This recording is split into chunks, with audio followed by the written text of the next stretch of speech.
Hello বন্ধুরা, আজ আপনাদের আমাজন পে থেকে কীভাবে মোবাইল রিচার্জ করতে হয় সেটা দেখাবো। চলো, আমার মোবাইল স্ক্রিন রেকর্ডারটা অন করে দিয়েছি।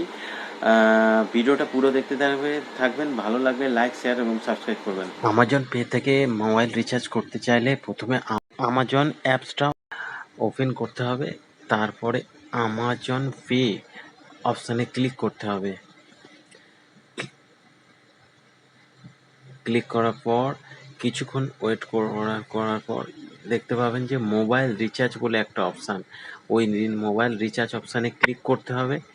ক্লিক করার পর enter name or mobile number, এই অপশানের মধ্যে আপনার মোবাইল নাম্বারটা টাইপ করে নিতে হবে। আমি মোবাইল নাম্বারটা টাইপ করছি। ফর পার্সোনাল সিকিউরিটি আমি মোবাইল নাম্বারটা ব্লার করে রাখছি। মোবাইল নাম্বারটা টাইপ হয়ে গেছে, হয়ে যাওয়ার পর ওকে করে দিতে হবে। করার পরে দেখাবে ভিউ প্ল্যান অপশান থেকে আপনারা বিভিন্ন রকমের প্ল্যান চুজ করে নিতে পারেন। পপুলার থেকে popular plan, 121 made for you option থেকে বিভিন্ন অপশান পাবে। ক্রিকেট প্যাক অপশান থেকে বিভিন্ন অপশান পাবেন।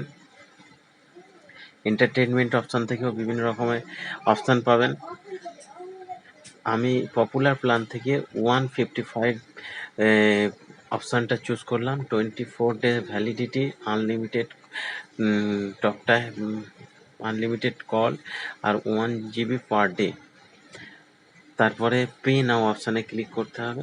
করার পরে আমাজন পে ইউপিআই অপশানটা ক্লিক করার পর পে অপশানে ক্লিক করে দিতে হবে।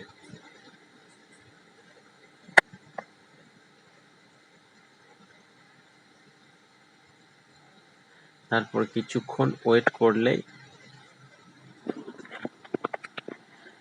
করার পরে ইউপিআই পিন চাইবে, ইউপিআই পিনটা দিয়ে দিতে হবে। এটা পার্সোনাল সিকিউরিটির জন্য অন্ধকার করা আছে। তা ওকে করে দেওয়ার পর কিছুক্ষণ ওয়েট করার পর এই যে ব্যাংক থেকে মেসেজ এসে গেছে 155 আমার অ্যাকাউন্ট থেকে কেটে নেওয়া হয়েছে। অল্প কিছু ওয়েট করার পরে এই দেখিয়ে দিল মোবাইল রিচার্জ সাকসেসফুল হয়ে গেছে। এখানে কিন্তু এখনো পর্যন্ত কোনো প্ল্যাটফর্ম চার্জ কাটছে না। যদি ভিডিওটা ভালো লাগে লাইক, শেয়ার এবং সাবস্ক্রাইব করবেন।